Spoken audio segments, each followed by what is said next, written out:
नमस्कार, मैं ज्योतिषाचार्य पंडित मनीष अवस्थी एक बार पुनः आप सभी का अपने इस ज्योतिष के चैनल पर और इस नए वीडियो में स्वागत करता हूं।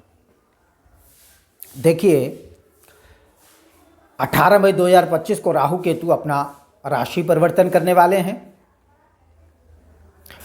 राहु केतु का कोई पिंड नहीं है आकाश में, यह छाया ग्रह है, परंतु इनका प्रभाव अन्य ग्रहों से अधिक तीव्र और प्रभावशाली माना गया है। 18 मई 2025 को शाम को 5:15 पर ये दोनों ग्रह अपना राशि परिवर्तन करेंगे। राहु इस समय बृहस्पति की मीन राशि में संचारशील है और केतु कन्या राशि में गोचर कर रहा है 30 अक्टूबर 2023 से। राहु केतु 18 महीनों तक एक राशि में संचार करते हैं और यह निश्चित इनका कार्यकाल होता है, कालांश होता है, न कम न ज्यादा, और ये वक्र गति से चलते हैं। यानी सभी ग्रह जहां जन्मपत्रिका में इस तरीके से गोचर करते हैं, राहु केतु उल्टी दिशा में चलते हैं। जहां तक राहु केतु का प्रश्न है, जन्मपत्रिका में या गोचर में यह अगर लग्न या राशि से तीसरे, छठे या 11वें स्थान में या बैठे हों या गोचर से जा रहे हो, किसी भी राशि या किसी भी लग्न से निश्चित रूप से प्रभावशाली कार्य करते हैं, शक्तिशाली कार्य करते हैं। इसके अतिरिक्त राहु का जहां तक प्रश्न है, यह मिथुन राशि में हो या मिथुन राशि इसकी उच्च राशि मानी जाती है, और केतु जो है वह धनु राशि में अगर गोचर से जा रहा हो किसी भी भाव में, तो निश्चित रूप से उस भाव की वृद्धि करेगा, उस भाव से संबंधित आपके शुभ फलों में वृद्धि करते हैं। तो राहु केतु का यह ट्रांजिट जो है वो अब बदल रहा है। कर्क राशि और कर्क लग्न के जातकों पर यह ट्रांजिट राहु केतु का किस प्रकार से प्रभाव डालेगा, इस वीडियो में इसी पर बात करते हैं। देखिए, अभी 29 मार्च 2025 को शनि की ढैया से कर्क राशि के जातकों को मुक्ति मिली है, लेकिन ढैया कर्क राशि पर थी, कर्क लग्न पर नहीं थी। यह वीडियो कर्क राशि कर्क लग्न दोनों के लिए है। ढैया कर्क राशि पर समाप्त हो चुकी है। राहु अभी तक भाग्य स्थान में गोचर कर रहा है कर्क राशि और कर्क लग्न से। केतु पुरुषार्थ पराक्रम के भाव में संचारशील है। अब केतु आ जाएगा धन स्थान में और राहु आएगा अष्टम भाव में, जन्म पत्रिका का सबसे महत्वपूर्ण भाव, क्योंकि इससे आयु का विचार किया जाता है। आयु, अपमान, अपयश, तमाम तरीके की परेशानियां, दैनिक जीवन में आने वाली, दिनचर्या में आने वाली परेशानियों का विचार हम अष्टम भाव से करते हैं। अष्टम भाव में जन्म पत्रिका में शुभ ग्रह बैठे हो तो निश्चित रूप से जीवन बड़ा आनंद में व्यतीत होता है। और अगर यहां पर जन्म पत्रिका में अशुभ ग्रह बैठे हो, मंगल है, राहु है, केतु है, शनि अगर अष्टम भाव में जन्म पत्रिका में बैठा हो तो निश्चित रूप से आयु की वृद्धि का योग बनाता है, परंतु मेष राशि का नहीं होना चाहिए। परंतु कहीं ना कहीं परेशानियां तो शनिदेव भी देते हैं, परंतु आयु की अतिशय वृद्धि करते हैं, दीर्घ जीवन देते हैं। अब राहु अष्टम भाव में 18 मई को आ जाएगा कुंभ राशि में, शनि की राशि मानी जाती है, पुरुष राशि है, इसमें गोचर करेगा। किस प्रकार के फल देता है राहु अष्टम भाव में, इसमें बात करेंगे, लेकिन अष्टम भाव में राहु के गोचर को अच्छा नहीं माना जाता, स्पष्ट है। लेकिन क्या वास्तव में राहु अष्टम में गोचर करता हुआ अशुभ प्रभाव डालेगा कर्क राशि और कर्क लग्न से? पहले तो मैं आपको यह स्पष्ट कर दूं कि 14 मई 2025 को बृहस्पति जो अभी लाभ भाव में बैठे हुए हैं, वह द्वादश भाव में प्रवेश कर जाएंगे राशि से और लगन से, कर्क राशि कर्क लग्न से, और राहु के ऊपर बृहस्पति की नवम दृष्टि जाएगी। 1 जून 2026 तक बृहस्पति की दृष्टि में राहु रहेगा। तब तक राहु का कोई भी अशुभ प्रभाव कर्क राशि और कर्क लग्न के जातकों पर देखने को नहीं आएगा। एक चीज मैं आपको और साथ में स्पष्ट कर दूं कि जन्म पत्रिका के हिसाब से गोचर का ग्रह अपना प्रभाव डालते हैं। मैंने कई वीडियो में इस बात को स्पष्ट किया कि कुंडली को ओवरटेक नहीं करते हैं ग्रह। जन्म पत्रिका के हिसाब से अगर दशाएं अच्छी चल रही हैं, समय अच्छा चल रहा है, तो गोचर के ग्रह आपको दुष्प्रभाव नहीं दिखा पाते हैं। और अगर जन्म पत्रिका के हिसाब से दशाएं अच्छी नहीं है, समय खराब जा रहा है, कष्टकारक दशाएं चल रही हैं, जीवन में परेशानियां, दिक्कत है, तो गोचर के ग्रह अपना अशुभ प्रभाव दिखाने में कामयाब हो जाते हैं। तो कर्क राशि, कर्क लगने के जातकों की जिनकी जन्म पत्रिकाओं में शुभ दशाएं चल रही हैं, समय अच्छा जा रहा है। विष्णोत्तरी दशा, अंतर दशा, योगिनी दशा आदि सभी अच्छी जा रही है। अष्टम भाव का राहु कोई नुकसान नहीं दिखाएगा, ये निश्चित है। और जिनकी दशाएं खराब जा रही हैं, समय खराब जा रहा है, उन पर भी राहु 1 जून 2026 तक अशुभ प्रभाव नहीं डाल सकता है, क्योंकि यह बृहस्पति की नवम दृष्टि में आएगा। बृहस्पति द्वादश में गोचर करना आरंभ करेंगे 14 मई 2025 से लेकर 1 जून 2026 तक यह द्वादश में रहेंगे। बृहस्पति की 3 दृष्टियां पड़ेंगी, एक जाएगी चतुर्थ भाव पर, दूसरी पड़ेगी षष्ठ भाव पर, और नवम दृष्टि अष्टम भाव पर आएगी। मोक्ष त्रिकोण के तीनों भावों यानी द्वादश, चतुर्थ और अष्टम, इन तीनों पर बृहस्पति अपना प्रभाव डालकर रखेंगे। तो बृहस्पति की दृष्टि में अमृत माना गया, राहु बृहस्पति की शुभ दृष्टि में रहेगा, इसलिए किसी प्रकार का अशुभ प्रभाव तब तक देखने में नहीं आएगा। ये बात बिल्कुल निश्चित है। 1 जून 2026 के बाद 15 दिसंबर 2026 तक राहु अपना दुष्प्रभाव दिखा सकता है, लेकिन वो भी उन लोगों पर जिन पर दशाएं खराब, किसी प्रकार की दिक्कत। अब राहु अष्टम में गोचर करता हुआ किस प्रकार का प्रभाव आप पर दिखाएगा या दिखाता है प्रायः मैंने आपको बता दिया। 1 जून 2026 तक बृहस्पति की दृष्टि पड़ेगी, इसमें कोई भी अनिष्ट फल राहु नहीं दिखाएंगे। उसके बाद थोड़ा सा दिक्कत रहेगी। उसके लिए क्या उपाय हैं वो भी मैं बताऊंगा आपको। उपाय से ग्रह बाधा शांत होती है, इसमें बिल्कुल निश्चित है।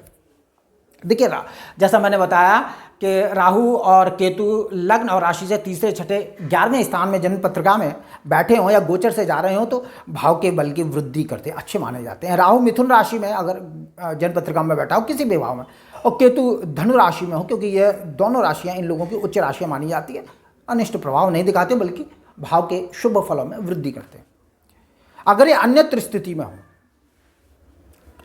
यानी कहीं भी बैठे हों तीसरे, छठे, 11वें स्थान को छोड़कर और इन राशियों में ना हो, अपनी उच्च राशि में ना हो, तो उस भाव पर ये नुकसान डालते हैं। राहु केतु भय, कष्ट, कठिन परिश्रम और कमी के कारणों को उत्पन्न कर देते हैं जिस भाव में जन्म पत्रिका में बैठे हो या गोचर से जा रहे हो। अष्टम भाव में राहु का जो प्रभाव बताया गया वो यह है कि यह आयु के लिए थोड़ा सा संकट को उत्पन्न करता है, दुर्घटना के कारणों को उत्पन्न करेगा। जीवन में कई प्रकार के, ये दैनिक जीवन में जो है वो परेशानियां देता है। रोज़मर्रा की ज़िंदगी में आयु के लिए चिंता देगा, आजीविका के लिए चिंता देगा। आपके उदर में निचले हिस्से में बीमारी का योग बन सकता है, कोई बीमारी उत्पन्न हो सकती है। परिवार में जो है किसी का स्वर्गवास आदि हो सकता है। इस प्रकार के फलों को राहु अष्टम भाव में दिया करता है। अपमान, अपयश, कलंक, कारागार की यात्रा, इस प्रकार के फलों को देता है राहु अगर जन्म पत्रिका में अष्टम में बैठा हो या गोचर से जा रहा हो और समय खराब चल रहा हो। वैवाहिक जीवन सुखद नहीं होता अगर जन्म पत्रिका में अष्टम भाव में राहु हो, इस बात को निश्चित समझ लीजिए, क्योंकि ये ससुराल का भाव होता है। जीवन साथी से दूसरा भाव ससुराल का होता है, कुटुंबी जन का होता है जीवन साथी का, तो ससुराल अच्छी नहीं मिलती है, प्राय बड़ा कष्टप्रद जीवन होता है। और राहु अगर जन्म पत्रिका में अष्टम भाव में बैठा हो किसी भी राशि, किसी भी लगन से, तो वृद्धावस्था सुखद नहीं होती है। वृद्धावस्था में कष्ट भोगने पड़ते हैं, अपार कष्ट भोगने पड़ते हैं। परंतु अगर शुभ ग्रहों की दृष्टि में राहु बैठा हो, अच्छी स्थिति में, उच्च राशि का हो, मिथुन का हो, तो नुकसान नहीं पहुंचाता। और अगर पापक ग्रहों की दृष्टि में आ जाए, शनि की दृष्टि में हो, मंगल की दृष्टि में हो, तो निश्चित रूप से बड़ा कष्टप्रद जीवन व्यतीत करना पड़ता है राहु के अष्टम भाव में जन्म पत्रिका में बैठने से।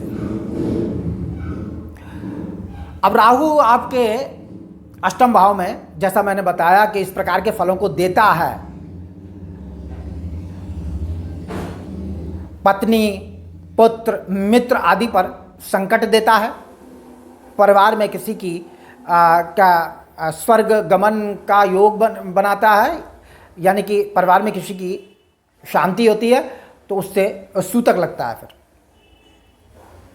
धन की हानि होती है, जातक छल कपट का शिकार होता है। इस प्रकार के अनेक अशुभ फलों को देने वाला राहु अष्टम में माना गया। मैं इस वीडियो में सिर्फ राहु पर बात कर रहा हूँ, केतु पर नहीं। केतु पर दूसरे वीडियो में आपको समझाऊंगा। तो ये 18 मई 2025 से लेकर 5 दिसंबर 2026 तक गोचर करेगा, परंतु 1 जून 2026 तक कोई भी अनिष्ट प्रभाव बृहस्पति की दृष्टि में रहने के कारण से नहीं देगा।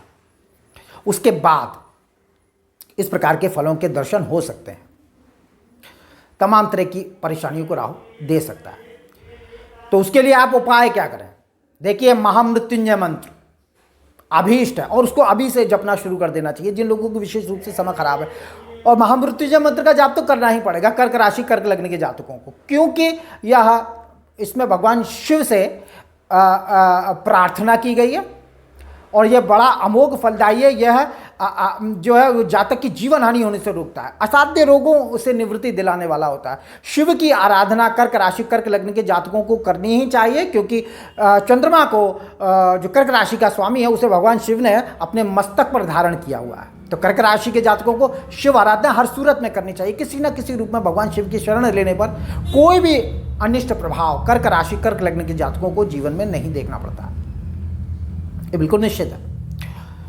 तो महामृत्युंजय मंत्र का जाप अभी से शुरू करिए। कर्क राशि, कर्क लग्न के जातक, ये जरूरी है।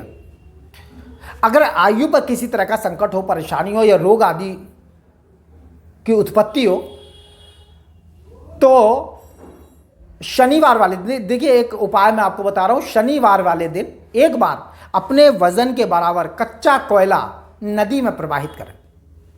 इससे राहु का दुष्प्रभाव शांत हो जाता है। राहु के दान करिए। देखिए, राहु शनिवत राहु कुजवत केतु, राहु के अंदर शनि जैसे गुण होते हैं और केतु में मंगल जैसे गुण माने गए हैं। तो जो दान जो शनि के माने गए हैं वही राहु के दान होते हैं लगभग। तो आप दान करिए।